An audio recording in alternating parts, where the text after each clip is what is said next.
muito bom dia. Eu vou mudar completamente o que eu ia falar em função da fala do André.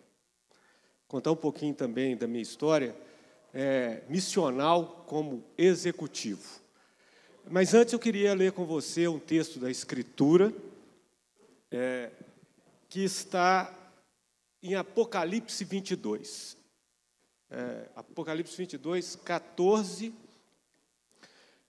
Mas antes eu vou falar o que Billy Graham falou sobre Apocalipse 22.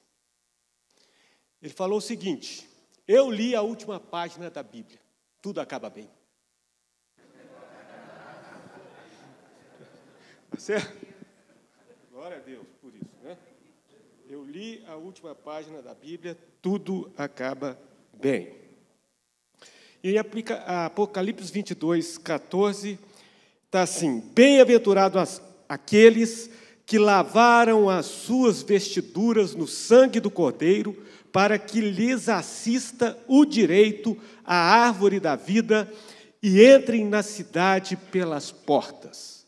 Mais uma vez, bem-aventurados aqueles que lavaram as suas vestiduras no sangue do Cordeiro, para que lhes assista o direito à árvore da vida.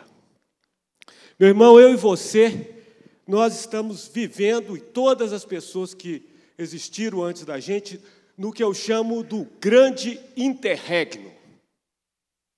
O que é o grande interregno? É o parêntese que Deus fez na história da humanidade, portanto, na minha e na sua história, e esse parêntese está localizado entre as duas árvores da vida, as duas citações da árvore da vida. A primeira está em Gênesis 3. E ali, porque Eva come da árvore do conhecimento do bem e do mal, ela e Adão têm que ser tirados do paraíso, é colocado ali anjos para vigiar o paraíso, e é negada ao homem acesso à árvore da vida. Portanto, Deus começou a fazer a entrega do produto que Eva e Adão quiseram comprar. Qual era o produto que Adão e Eva quiseram comprar? O produto era um produto de conhecimento. Eles queriam conhecer o bem e o mal. E se eles queriam esse produto, e Deus falou que se eles optassem por eles poderiam ter este produto, que Deus daria esse produto, o conhecimento do bem e do mal. Veja bem, eu refletindo sobre esse tema, o que Adão tinha antes de Eva e ele comerem da árvore do conhecimento do bem e do mal? Tinha um conhecimento de Deus muito maior que o nosso, porque o Senhor andava no jardim na viração do dia, e Adão conversava diretamente com Deus, e aí você diz: Adão conhece a Deus. Mas Adão verdadeiramente não conhecia a Deus, porque ele não conhecia o que Deus poderia realizar na sua plenitude, mas ele conhecia a criação de Deus, a terra, ele conhecia os animais, ele conhecia o lado bom da criação de Deus. Mas faltava alguma coisa a conhecer, ele precisava conhecer o mal. E aí, durante alguns estudos bíblicos que eu fiz sobre esse tema no passado, lá na escola dominical, eu falava assim: olha, o que foi adicionado ali naquele momento em que a Eva comeu a árvore do conhecimento do bem e do mal, foi o conhecimento do mal, porque o conhecimento do bem, Adão já tinha, Eva já tinha. E aí o que faltava conhecer o mal? Então, por que tem mal no mundo? Porque Deus está entregando o produto. Você queria conhecer o mal, é tragédia, é roubo, é assassinato, é doença, é câncer, é pandemia, tudo é mal. Nós queremos conhecer o mal, está aí, conhece aí, está aí, é isso aí. Sente o mal. Só que, só durante o interregno. Porque vai chegar uma hora que o parênteses é fechado e nós, aqueles que foram lavados pelo sangue do Cordeiro, vão ter de novo acesso à árvore da vida. E nós viveremos eternamente. E essas angústias todas aqui terão ficado para trás. Mas, por enquanto, a gente está processando essa coisa de conhecer o bem e o mal, porque a gente vive no interregno. E nós temos a assistência de Jesus, porque Deus sabia que a única forma da gente lidar com isso era com a assistência dele próprio. Era preciso que o filho dele viesse, morresse na cruz, e tudo que nós já sabemos a respeito disso. E depois eu descobri que Adão e Eva, eu achava que eles já conheciam bem, eles também não conheciam a plenitude do bem. Naquela fase ali que eles só conheciam Deus por andar com Ele na viração do dia, por conversar com Ele, eles conheciam um pedaço do bem. Porque metade do bem é fazer coisa boa. E a outra metade do bem é vencer o mal e fazer triunfar a justiça sobre a injustiça.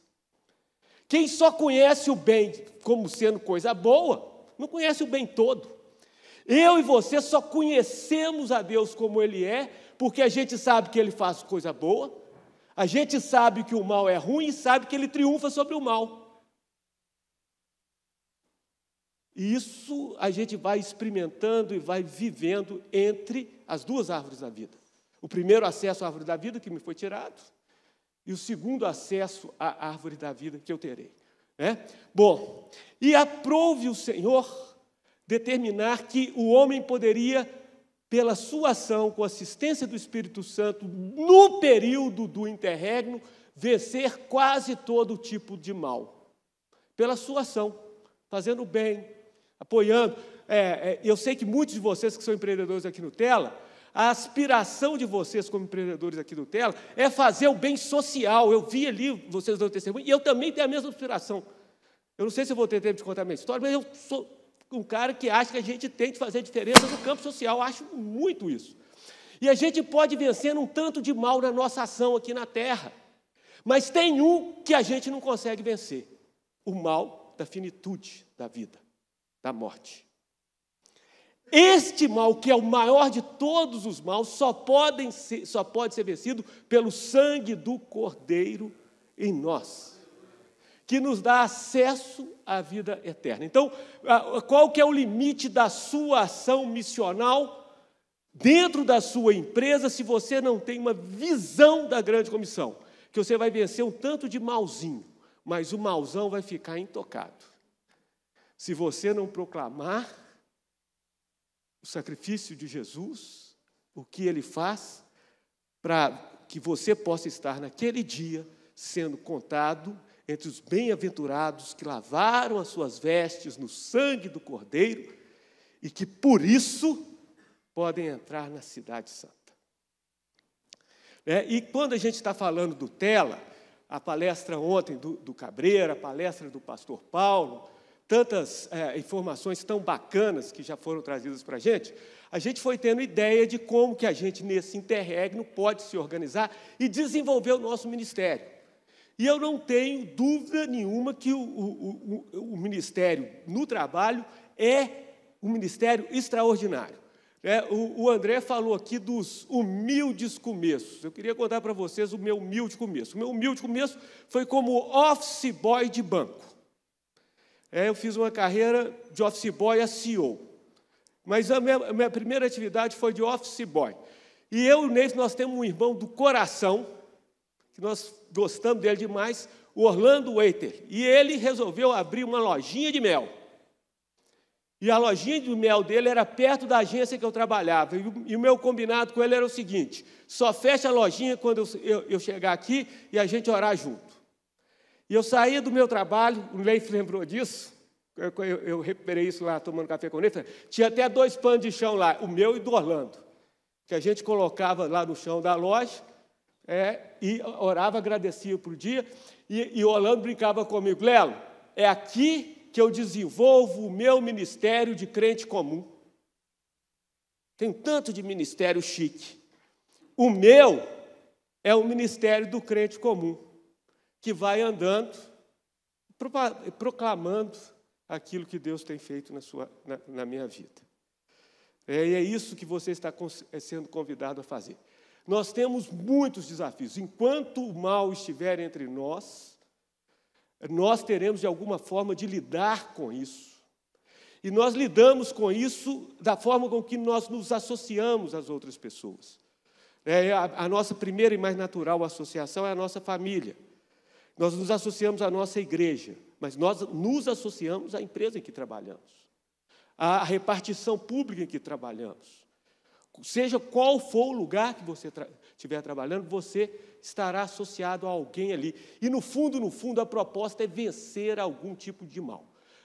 Todo mundo que trabalha aí com os processos de desenvolver um novo negócio, a gente sempre faz a pergunta, onde é que está a dor?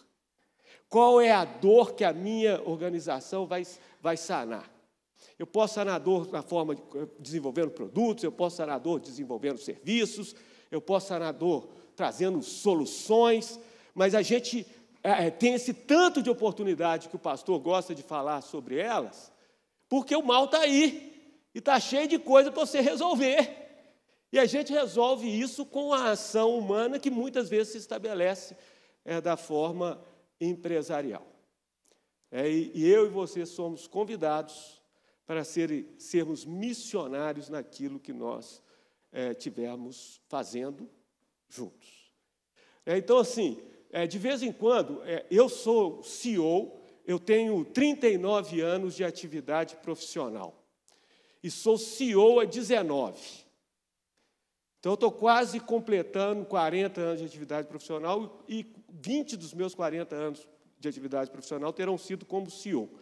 Aí o Paulo colocou aqui, né, a questão de mordomia, né, e o mordomo máximo é o CEO, né, que é o chefe, mas é empregado, né? É esse que sou eu. Até quando o Breno me chamou, porque não tem movimento de empresários cristãos, eu falei assim, Breno, não sei se eu sou o cara, não, porque eu não sou empresário, não. Eu sou o executivo. Eu sou o CEO. Eu sou aquele cara que é o chefe, mas é empregado. É empregado de todo mundo aqui, né? Bom, falando um pouquinho do Sicoob, você não sabe o que é o Sicoob? O Sicoob é o Sistema de Cooperativas de Crédito do Brasil. E nós comemoramos 25 anos esses dias. E vou contar um pouquinho, só para você ter uma ideia das dimensões do que aconteceu no Sicoob nesses 25 anos. Ele foi criado há 25 anos, eu estou lá há 25 anos. Claro, eu fui abençoado por Deus quando Deus me chamou para esse projeto, que era um papel em branco e um lápis. E um CEO maravilhoso, que é o Raimundo Mariano, para me mentorear. Porque metade da nossa profissão é técnica, metade da nossa profissão é arte. E o lado arte a gente aprende de uma forma meio informal. O lado técnico vai lá para a faculdade e resolve. Mas o lado arte... E o Senhor colocou um CEO maravilhoso, né, que viu algo em mim, que é o Raimundo, e depois eu sucedi esse CEO e assumi a responsabilidade. Bom, o cooperativismo de crédito, ele é uma das formas de organizar o sistema financeiro de um país. O sistema financeiro de um país, ele tem bancos privados, tem bancos públicos, porque há determinadas atividades de caráter um pouco mais social, que precisa de ter um viés da instituição financeira, de economia social, para fazer sentido para ela atender, e há um tanto de lacuna entre a operação desses dois modelos de negócio, o banco privado e o banco público. E os países desenvolvidos, eles entenderam que essas lacunas poderiam ser preenchidas por instituições financeiras cooperativas. E alguém descobriu isso há 175 anos atrás. E as cooperativas financeiras foram sendo criadas há 175 anos atrás e estão aí até hoje. Então, eu não sei se você sabe, mas o maior banco da França chama-se Crédit Agricole, é banco cooperativo, igual o nosso aqui. O segundo maior banco da França chama BPCE, é cooperativo, igual o nosso aqui. E o terceiro maior banco da França é cooperativo, é o Crédit Mutuel, que é igual o nosso Sicoob daqui. O nosso é pequeno, o deles é grandinho, né? 70% dos franceses têm conta em cooperativa. O terceiro maior banco da Alemanha é o DZ Bank, que é o banco cooperativo da Alemanha. E assim vai. O maior banco do Canadá que fala francês é o Desjardins, é banco cooperativo. O maior banco de finanças do Japão é cooperativo, North-Chuken Bank. Então, o cooperativismo é uma forma que não é essa de mercado de capitais, não tem aquela historinha toda ali. Não, sabe como é que funciona a capitalização de uma cooperativa? Um banquinho e um discurso.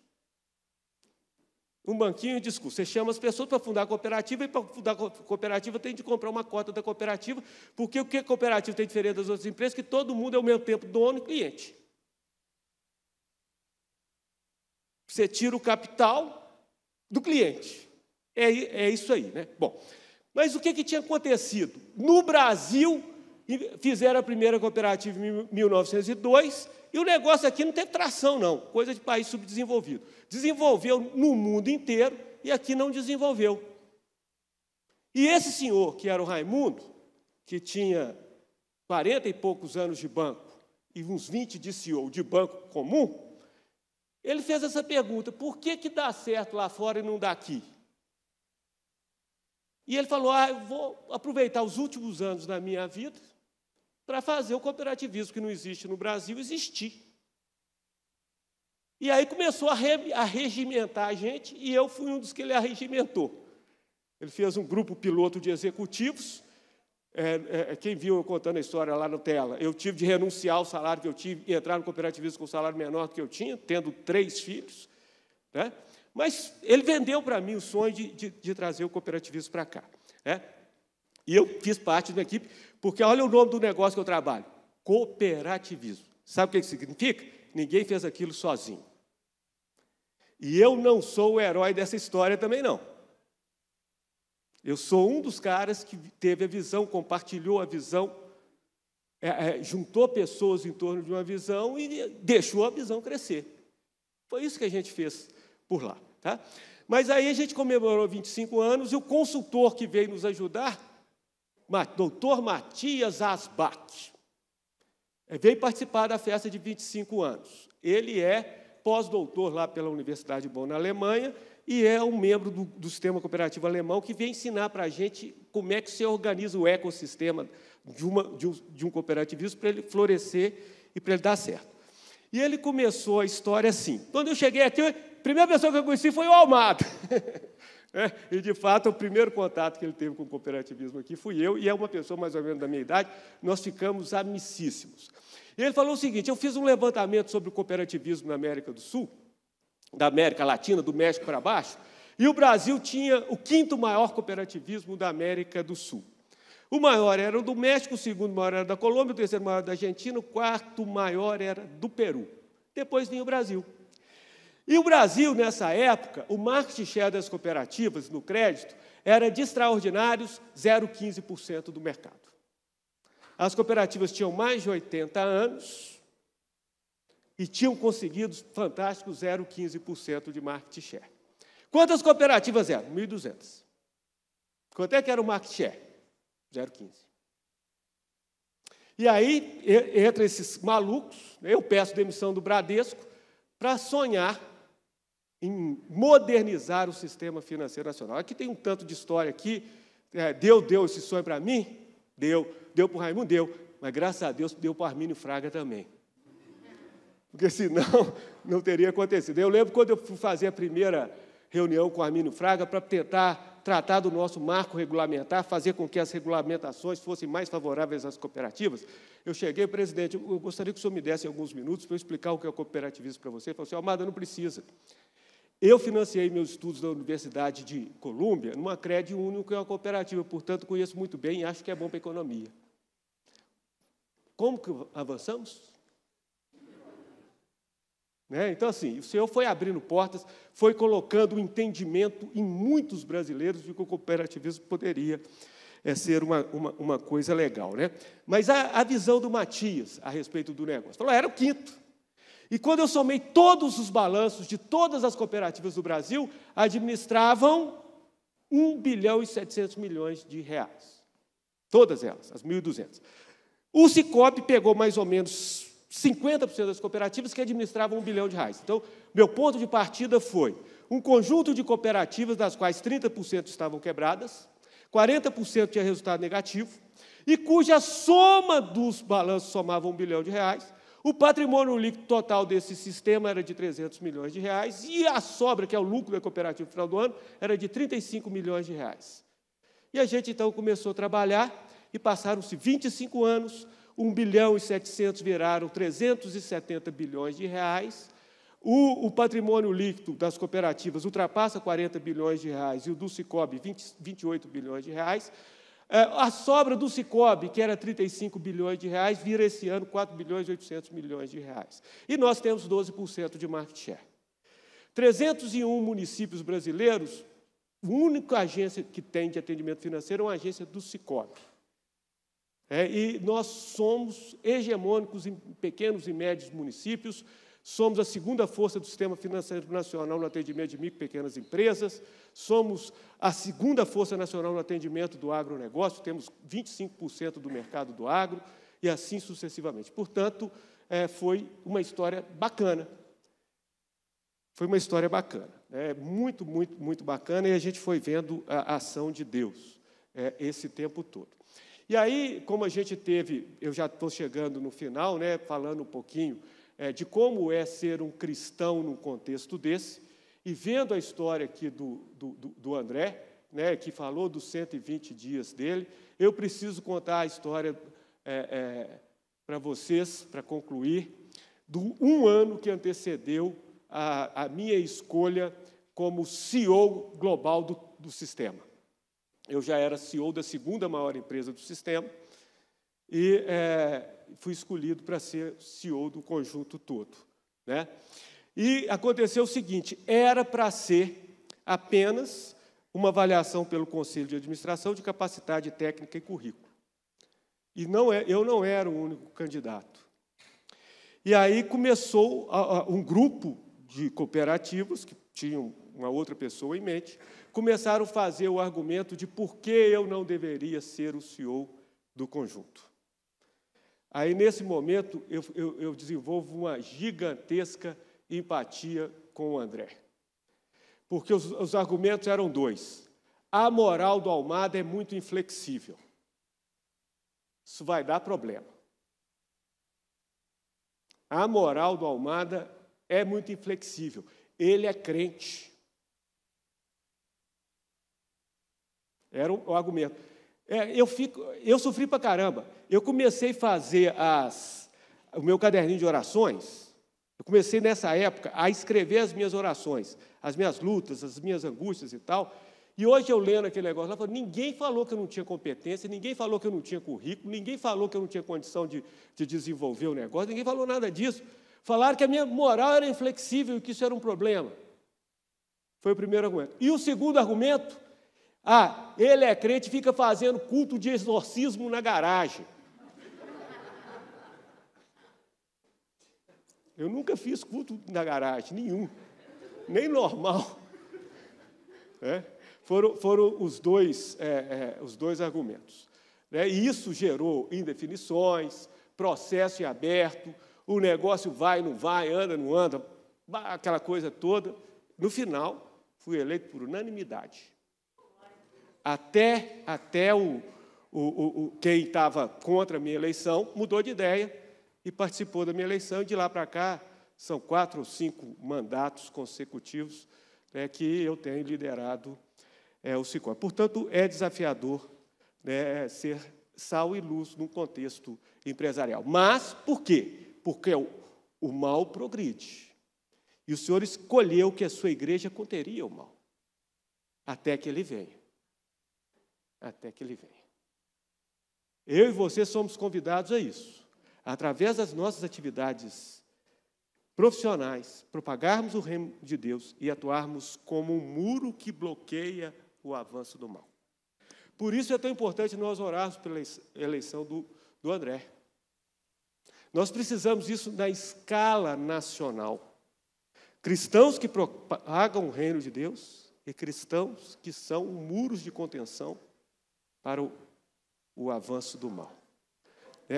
E claro, eu tenho uma equipe hoje, o Sicob são 41 mil empregados, então eu sou líder de um grupo de 40 mil pessoas, mas eu tenho a equipe diretamente subordinada a mim, que é uma equipe de 3.500 pessoas. E eu tenho um evento lá que chama-se Café da Manhã com o Presidente, onde a gente fala a intenção ali é gerar cultura organizacional e tal, e eu gosto muito de falar uma frase do Agostinho. Pensa num cara que gosta do Agostinho. O Neif é o meu mentor espiritual, é o meu exemplo espiritual, é o Neif. Depois do Neif, é um irmão do passado, é o Agostinho. Sou fãzaço dele. Aprendi muito com ele. E ele tem uma frase que me inspira. Ele diz assim: uma coisa é ver a terra da paz do alto de um monte coberto por uma densa floresta. Outra coisa é trilhar o caminho que a ela conduz. Embrenhar na mata, fechada, não vê o sol, sem referências, e seguir firme e forte na caminhada em direção à terra da paz. É bonito ver lá de cima. O pastor Paulo falando de propósito, missão, a proposta nossa teve isso tudo é evangelho. O evangelho é riquíssimo em propósito, todos nós concordamos com isso. Só que o propósito é a terra da paz. O que tem de fazer agora é, tendo visto a terra da paz, embrenhar na mata, enfrentar mutuca, víboras, o rastro de onça. Eu falo assim, olha, aqui, eu falo com os meus executivos, os executivos do Sicop, pensa num pessoal bacana. E falo com eles assim, ó, aqui é o seguinte, nós não corremos de rastro de onça, só da onça. Mas 90% das ameaças é raça de onça. Então, não corre dela, enfrenta. É isso aí, pessoal. Não sei se eu ajudei muito ao propósito do Tela, mas eu queria te encorajar a ter uma visão daquilo que você está fazendo como o ministério do crente comum. Mas é um ministério super importante para proclamar o reino de Deus e para conter o avanço do mal, até que nós sejamos reintroduzidos ao átrio que dá acesso ao trono de Deus, de onde flui o rio da vida, e que, tendo bebido aquela água, viveremos eternamente, e vamos glorificar a Deus, sabe por quê? Porque a gente sabe o que é triunfar sobre o mal. E a gente sabe que a gente não dá conta sozinho. Tá certo? E aí faz sentido aquele pequeno catecismo lá de Westminster. Qual é o supremo propósito do homem? Glorificar a Deus. E o John Piper faz uma correçãozinha. Troca o de pelo ao desfrutá-lo eternamente. Ao desfrutar a delícia de ter vencido o mal. Ao desfrutar a delícia de ter vencido a morte. E ao desfrutar a delícia de poder viver eternamente. Amém? Deus abençoe.